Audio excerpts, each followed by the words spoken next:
بسم اللہ الرحمن الرحیم۔ عزیز طلباء اور طالبات السلام علیکم۔ جماعت 11ویں مضمون اردو، عنوان ہم جو ہے ماخذ سے ذکر جمیل سے، یہ ماہر قادری کی کتاب ذکر جمیل، شاعر ماہر قادری، اشعار کی تعداد 7، یعنی اس کے اندر 7 اشعار مرتب دیے گئے ہیں، بنائے گئے ہیں، لکھے گئے ہیں، ہم کے اوپر اللہ تعالیٰ کی تعریف بیان کی گئی ہے 7 اشعار میں۔ آگے بڑھتے ہیں۔ یہ ماہر قادری کی خوبصورت تصویر آپ کے سامنے آ گئی۔ شریعت کا ہے اسرار، خاتم الانبیاء کہیے، محبت کا تقاضا ہے، محبوب الخدا کہیے، ماہر قادری کا خوبصورت شعر اور خوبصورت تصویر۔ آگے بڑھتے ہیں۔ تعارف دیکھتے ہیں ماہر قادری کا۔ ماہر قادری کا اصل نام منظور حسین اور تخلص ماہر تھا۔ وہ 30 جولائی 1906 میں بلند شہر بھارت میں پیدا ہوئے۔ ان کے والد کا نام معشوق علی تھا۔ 1926 میں میٹرک کا امتحان مسلم یونیورسٹی علی گڑھ سے پاس کیا۔ اس کے بعد محکمہ ڈاک میں ملازمت حاصل کی۔ حیدرآباد میں کم و بیش 15 برس تک مقیم رہے۔ 1949 میں ماہر ماہنامہ فارن کا اجرا کیا، جو بڑی پابندی کے ساتھ 29 برس تک شائع ہوتا رہا۔ ماہر قادری کی شاعری کی کتب 1939 سے 1956 تک منظر عام پر آتی رہیں، جو درجہ ذیل ہیں۔ ظہور قدسی نعتیہ مجموعہ ہے ان کا۔ اسی طرح محسوسات ماہر، نغمات ماہر، ذکر ماہر، فردوس۔ آخری چند سال وہ عارض قلب میں مبتلا رہے اور 1978 میں ان کی وفات ہوئی۔ اگر ہم اس کو سمجھیں تو ماہر قادری کا نام اصل کیا تھا؟ منظور حسین، ٹھیک ہے۔ تخلص ہم کس کو کہتے ہیں؟ تخلص اسے کہا جاتا ہے جو کہ شاعر اپنا خوبصورت سا نام رکھتے ہیں، مختصر نام رکھتے ہیں، شاعری کے حوالے سے پہچان بناتے ہیں، اس کو ہم تخلص کہتے ہیں۔ تو ماہر قادری نے اپنا تخلص کیا رکھا؟ ماہر۔ وہ 30 جولائی 1906 میں بلند شہر کہاں؟ یہ بھارت کا ایک شہر ہے اور بھارت میں پیدا ہوئے۔ ان کے والد کا نام معشوق علی تھا۔ 1926 میں میٹرک کا امتحان مسلم یونیورسٹی علی گڑھ سے پاس کیا۔ اس کے بعد آپ نے ملازمت کہاں کی؟ محکمہ ڈاک میں آپ نے ملازمت حاصل کی اور حیدرآباد میں کم و بیش 15 برس تک مقیم رہے۔ 1949 میں ماہر نے ماہنامہ فارن کا اجرا کیا۔ چاہیے ماہنامہ کس کو کہتے ہیں؟ جو ہر مہینے نکلنے والا رسالہ ہوتا ہے اسے کہا جاتا ہے۔ تو یہ ہر مہینے آپ کا ایک رسالہ جاری ہوتا تھا جس کا نام تھا فارن۔ بڑی پابندی کے ساتھ 29 برس تک شائع ہوتا رہا۔ ماہر قادری کی شاعری 1939 سے 1956 تک منظر عام پہ آتی رہی، یعنی آپ 1939 سے 1956 تک مستقل کتابیں لکھتے رہے، نظمیں لکھتے رہے، رسالے لکھتے رہے، جو درجہ ذیل ہیں۔ یعنی کیا کیا آپ کی کتابیں منظر عام پہ آتی رہی؟ محسوسات ماہر، نغمات ماہر، ذکر ماہر، فردوس، اور آخری 15 سال جو آپ کی عمر کے 15 سال تھے اس میں آپ دل کے مرض میں مبتلا ہو گئے اور 1978 میں آپ کی وفات ہوئی۔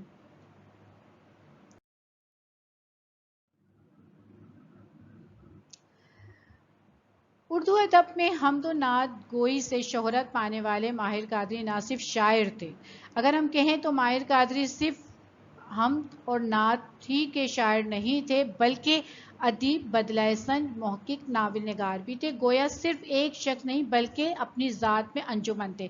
اگر ہم یہاں پر یہ بات کریں کہ ماہر قادری کے اندر اللہ تعالیٰ نے بے شمار خوبیوں سے نوازا ہوا تھا کہ وہ شاعری نہیں بلکہ وہ نثر نگار کی حیثیت سے بھی ہمارے سامنے آئے۔ بدلہ سنج ہم نے ان کو اس لیے کہا کہ بدلہ سنج ایک ساز کا نام ہے جو ہر طرف سے خوبصورت سروں کی آواز نکالتا ہے، تو اس لیے ہم نے ان کی مثال دی کہ ماہر قادری جو ہیں وہ خوبصورت شخصیت کے مالک ہیں، جو اپنی شخصیت کے مختلف پہلوؤں سے کتابوں کو منور کر رہے ہیں، اپنے خوبصورت خیالات سے کتابیں لکھ رہے ہیں، یعنی وہ افسانے بھی ناول بھی لکھتے ہیں، اور ہم بھی لکھتے ہیں، یعنی شاعر بھی ہیں اور نثر نگار بھی ہیں. تو یہ خوبی ہمیں ان کی نظر آئی. انہوں نے نہ صرف نظمیں اور غزلیں لکھی ہیں بلکہ حمد و نعت کے حوالے سے اردو شاعری میں ایک منفرد مقام اور مرتبہ بھی ہے. یعنی اگر ہم دیکھیں ماہر قادری نے صرف نظمیں اور غزلیں لکھی بلکہ ان کی جو وجہ شہرت بنی وہ ان کے نعتیہ کلام بنے. یعنی آپ نے بلند مرتبہ کس میں حاصل کیا؟ اپنے نعتیہ کلام اور حمدیہ کلام کے ذریعے. زبان سادگی زبان ان کی ایسی خوبی ہے، یعنی زبان کی سادگی یا سادگی زبان جو تھی وہ ان کی سب سے بڑی خوبی تھی، جس کی بدولت ان کی تحریریں زبان زرد میں عام ہو گئی. زبان زرد یعنی ہر عام اور خارج میں، ہر اردو بولنے والوں میں ان کی زبان جو ہے وہ سنی اور سمجھی جاتی تھی. ان کے اشعار لوگوں کے سمجھ میں آتے تھے کیونکہ وہ بہت آسان زبان میں لکھتے تھے. قرآن کی فریاد ان کی سادہ زبان کی خوبصورت مثال ہے. اچھا، یہ ایک نظم کا نام ہے قرآن کی فریاد، جو آپ نے انتہائی سادہ زبان میں لکھی ہے اور جس کی ہم ہر جگہ مثال دے سکتے ہیں کہ اگر کسی کو سادہ زبان میں کوئی نظم پڑھنی ہے تو وہ قرآن کی فریاد کو پڑھے، جو انتہائی سادہ لفظوں میں لکھی گئی ہے. حمدیہ اور نعتیہ کلام ان کی اپنی مثال ہے، یعنی وہ سب سے بڑی مثال، یعنی وہ اپنا ان کا کوئی مقام جو انہوں نے بنا لیا تھا اس مقام تک کوئی دوسرا نہیں پہنچ سکا. جیسا وہ بہترین نظمیں لکھتے تھے، بہترین نعتیں لکھتے تھے، یہ ان کی سب سے بڑی مثال ہے کہ خوبصورتی کے ساتھ لکھتے تھے. اس کے علاوہ آپ فکر کی گہرائی اور درد مندی کا احساس ان کی شاعری میں بادرجہ موجود تھا. اچھا، یہاں اگر ہم دیکھیں تو وہ بڑی سوچ کے ساتھ، بڑی گہرائی کے ساتھ اشعار کو لکھا کرتے تھے اور اس کے اندر ہمیں درد مندی کے پہلو بھی ہمیں ان کی شاعری کے اندر نظر آتے تھے. روزمرہ محاورات، اچھا روزمرہ محاورات جو تھے وہ ہمیں ان کے نثری تحریروں میں ہمیں نظر آتے تھے اور ان کے اشعار کا لطف دو چار کر دیا کرتے تھے. اگر ہم دیکھیں تو ان کے اشعاروں میں ہمیں بڑی گہرائی اور دردمندی نظر آتی ہے جو ان کی اشعار کو خوبصورتی سے سجا دیا کرتی تھی. ان کے جذبات کو بیان جو ہوتے تھے، یعنی ان کے جذبات کے جو ان کے دردمندانہ جذبات ہوتے تھے وہ ان کے کلام کو نکھار دیا کرتے تھے.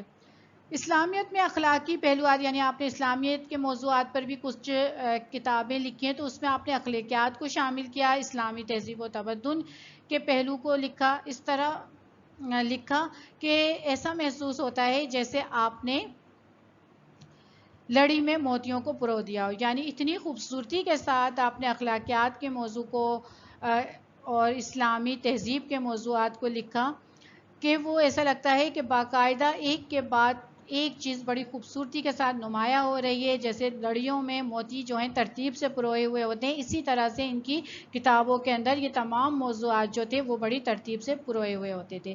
آگے دیکھتے ہیں، اب ہم چلتے ہیں ان کی کتابوں کے طرف. تو ان کی پہلی کتاب ہے حجاج مقدس اور جزیرہ عرب، محسوسات ماہر،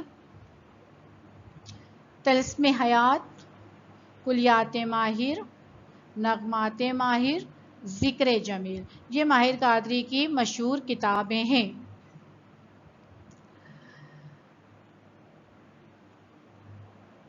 اچھا، اب آ جاتے ہیں ہم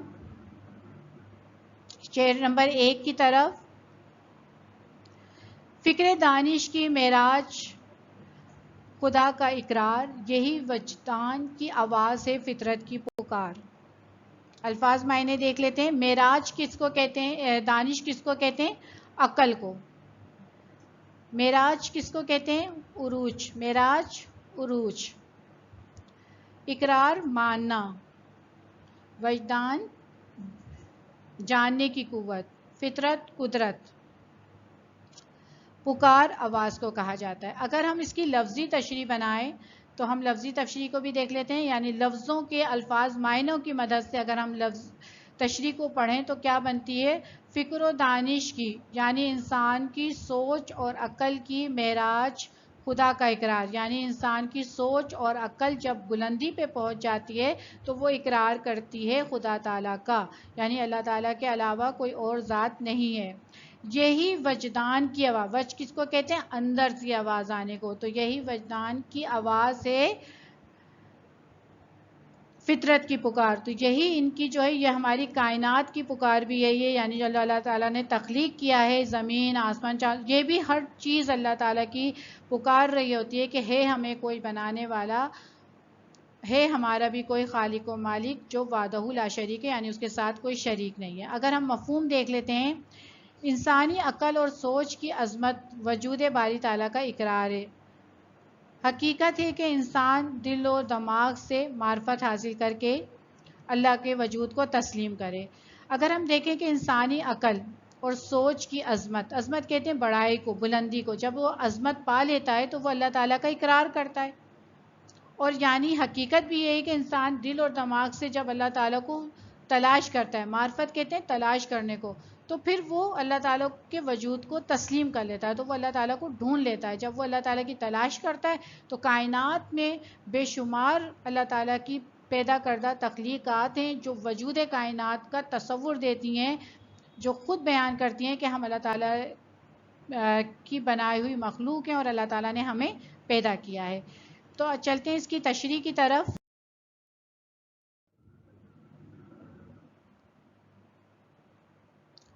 تشریح نمبر 1 کو دیکھ لیتے ہیں۔ شاعر کے مطابق عقل و شعور کی انتہا خدائے واحد کے ہونے کا اقرار ہے۔ انسان کے باطن اور فطرت کی صدا بھی یہی ہے۔ اللہ تعالیٰ نے انسان کو اشرف المخلوق بنا کر عقل جیسی نعمت سے نوازا، اور وہ جب اس صلاحیت سے کام لے کر اپنے ارد گرد دیکھتا ہے تو یہ حقیقت عیاں ہوتی ہے کہ اس دنیا کا مالک اللہ کے سوا کوئی اور نہیں ہے۔ اور انسان کے دل کی آواز بھی یہی کہتی ہے کہ جب وہ ذکر الہی سے اس کو پا لیتا ہے تو پھر اسے اندازہ ہوتا ہے کہ واقعی اس کا خالق وحدہ لا شریک ہے۔ اب ہم دیکھتے ہیں اس تشریح کی وضاحت ہم کر دیتے ہیں۔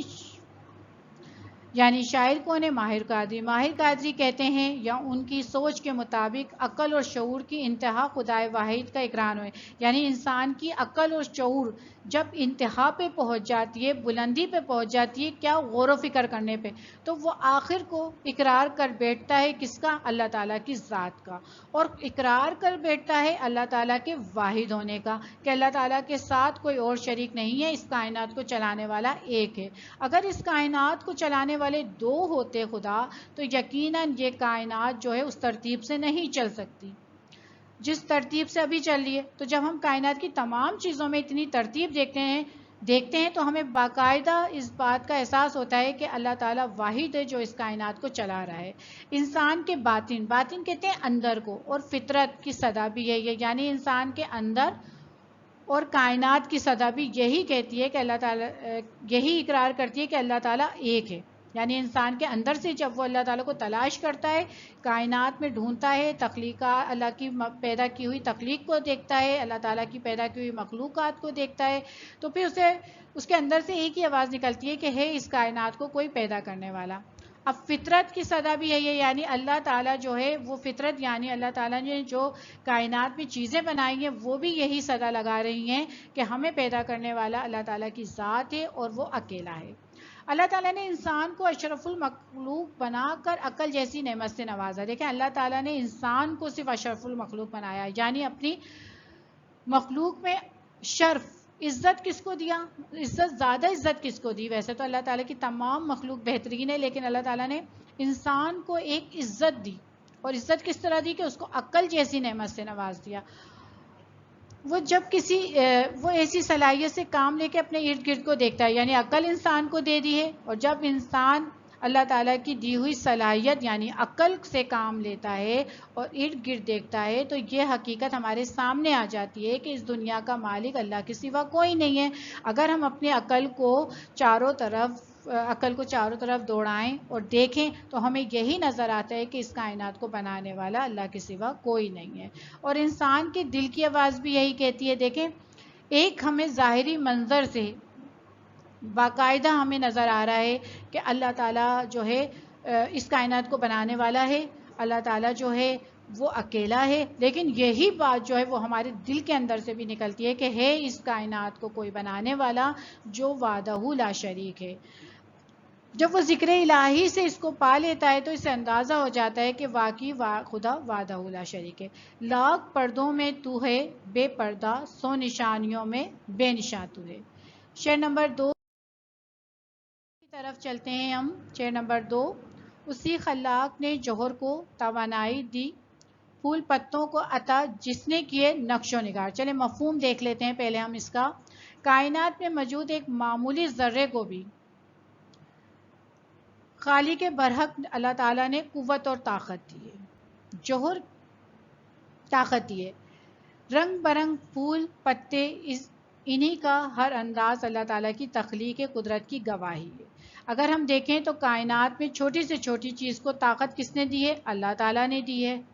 رنگ برنگے پھول پتے ہیں جو ان کا انداز ہے، ان کو جس طریقے سے اللہ تعالیٰ نے تخلیق کیا، پیدا کیا ہے، وہ تمام نظام جو ہے وہ گواہی دیتا ہے کہ اللہ کے سوا کوئی نہیں ہے. وہی اس کائنات کو پیدا کرنے والا اور وحدہ لا شریک ہے. اچھا، خلاق کس کو کہتے ہیں؟ پیدا کرنے والے کو. جوہر کہتے ہیں کمال یا بنیاد کو. توانائی، طاقت اور قوت، نقش و نگار بیل بوٹے کو کہا جاتا ہے. اگر ہم اس تشریح کی وضاحت دیکھ لیتے ہیں، تشریح نمبر 2 کی.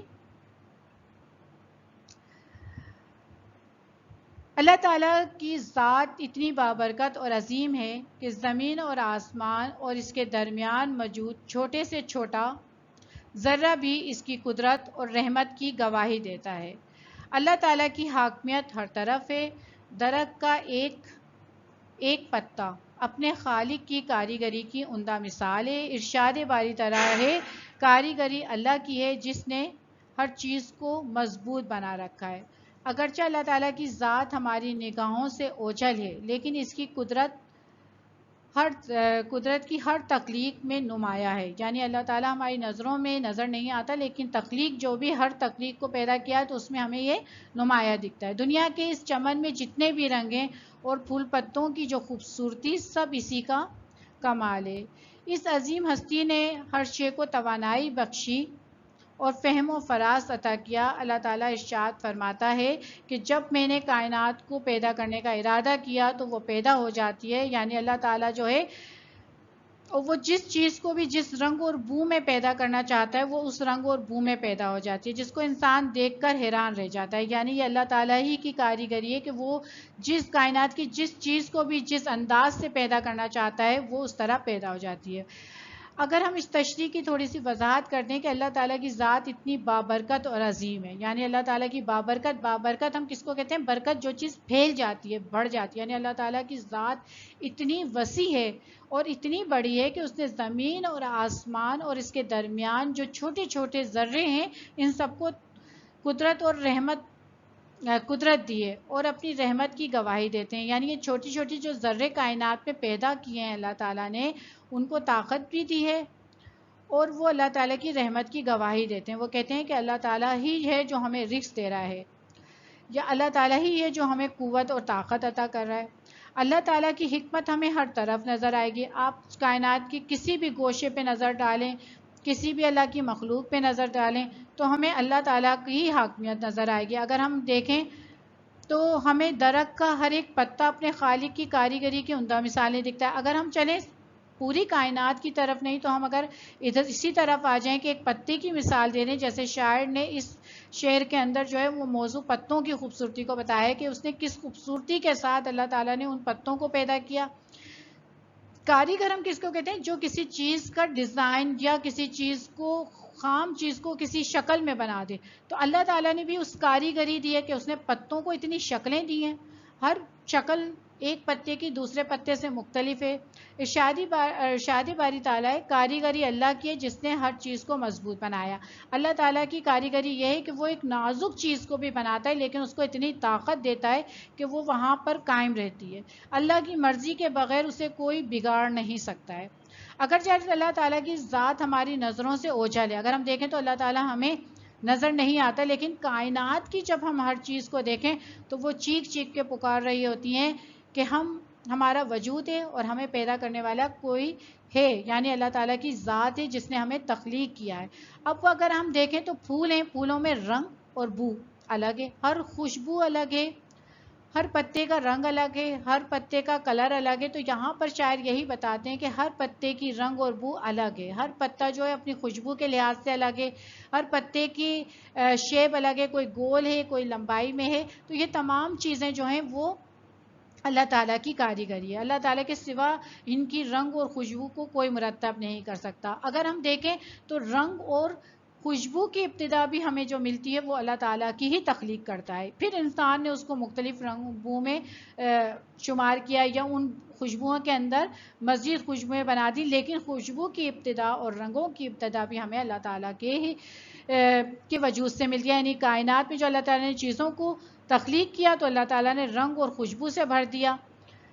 یہی ہماری عقل جو ہے وہ اس چیز کو قبول کرتی ہے کہ تمام کائنات کو بنانے والا اللہ تعالیٰ ہے. وہی انسانی عقل جب ان تمام رنگوں کو اور خوشبوؤں کو دیکھتی ہے تو حیران رہ جاتی ہے کہ واقعی ان جو اللہ تعالیٰ نے خوشبو بنا دی وہ خوشبو کوئی بنا ہی نہیں سکتا. جو رنگ اللہ تعالیٰ نے ان پتوں کو دے دیا وہ کوئی اور بنا ہی نہیں سکتا. تو یہ اللہ تعالیٰ کی بہت بڑی کاریگری ہے. شعر نمبر 3 کی طرف ہم چلتے ہیں.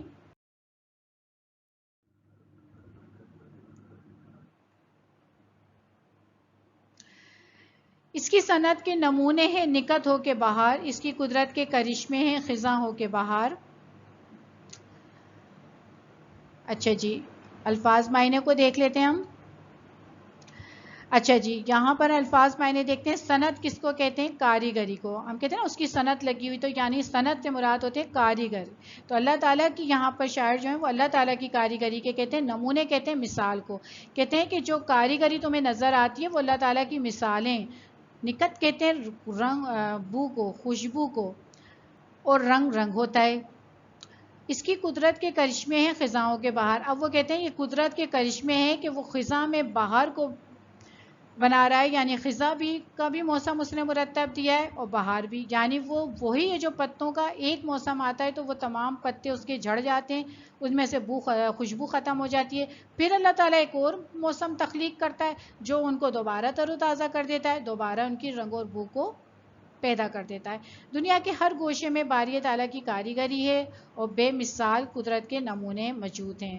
وہ پھولوں کی خوشبو ہو یا رنگ ہو, بدلتے موسم ہو یا دنیا کے نظارے ہوں. تو یہاں پر اگر ہم مفہوم کو دیکھیں تو اس میں یہی بتا رہے ہیں کہ اللہ تعالیٰ ہی نے پوری اللہ تعالیٰ کی کاریگری ہے کہ اس نے بے شمار اس کے قدرت کے نمونے ہمیں نظر آتے ہیں, اس کی مثالیں ہمیں ملتی ہیں.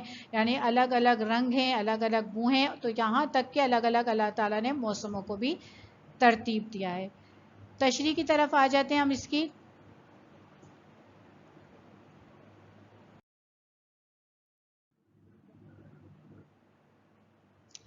اللہ تعالیٰ بہترین خالق ہے, ہمیں ہر طرف اسی کی قدرت کے کرشمے نظر آتے ہیں. باقی چیزوں کو چھوڑ کر اگر رنگ برنگے پھولوں پر نگاہ یا نظر ڈالیں تو احساس ہوتا ہے کہ ہر پھول منفرد شکل و صورت کا ہے, مختلف خوشبو کا مالک ہے. اس کے سوا کوئی ہے جو پھولوں کو رنگ اور خوشبو سے مزین کرے؟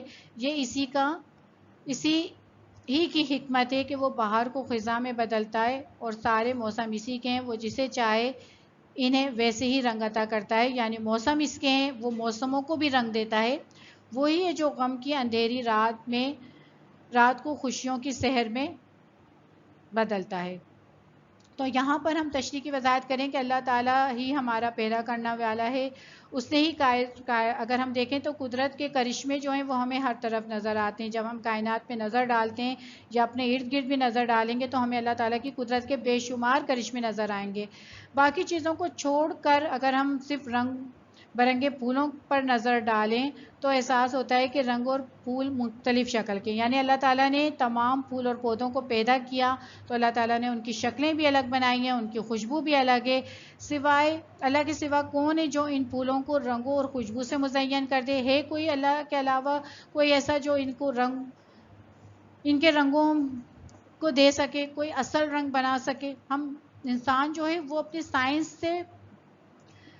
سائنسی طریقے سے تو رنگوں کو ایجاد کر دیتا ہے لیکن قدرتی طریقے سے وہ رنگ کو ایجاد نہیں کر سکتا. یا جو خوشبو اور رنگ ہے وہ اللہ تعالیٰ کی ہی بنائی ہوئی ہے.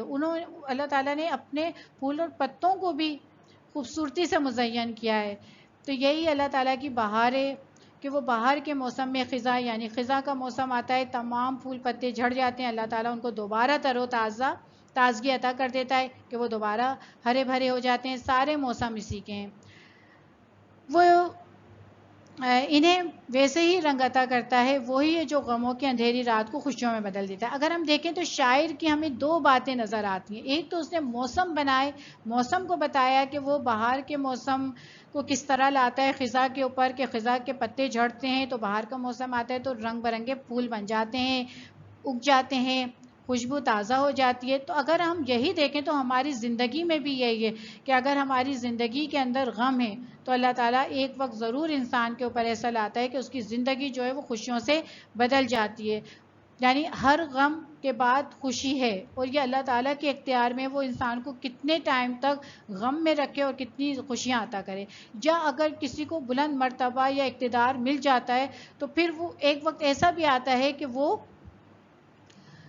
دوبارہ سے بلندی سے پستی کی طرف آ جاتا ہے. یعنی اگر وہ بہت بلندی پر پہنچ گیا تو پستی کی طرف بھی آنا ہے، جس کا ہمیں بہت زیادہ تاریخی واقعات میں ہمیں آپ کو پتہ چلے گا. تو یہ تمام اختیارات اللہ تعالیٰ کے ہیں. تو ہمیں اللہ تعالیٰ کی بندگی کا ہر وقت اقرار کرتے رہنا چاہیے. اور اللہ تعالیٰ چاہتا بھی ہے کہ جو انسان ہے وہ میری بندگی کرے، وہ میری معرفت حاصل کرے. تو اس شعر کو پڑھتے ہیں: رنگ تیرا چمن تیری بو تیری. یعنی جو ہمیں دنیا میں رنگ نظر آ رہے ہیں، جو پھول خوشبو نظر آ رہی ہے، وہ سب تیری ہے. خوب دیکھا تو باغباں تو ہے. یعنی جب ہم نے پوری کائنات کو دیکھا تو ہمیں پتہ چلا کہ کائنات کا خالق اور مالک تو ہے، یعنی باغبان کا مالک تو ہے. تو اس کے ساتھ ہی ہم آج کا لیکچر ختم کرتے ہیں. اسی کو ہم دوبارہ اسی تسلسل کو قائم رکھیں گے اگلے لیکچر تک کے لیے. اس کے ساتھ ہی ہمیں اجازت دیں. اپنا بہت خیال رکھیے گا. اللہ حافظ.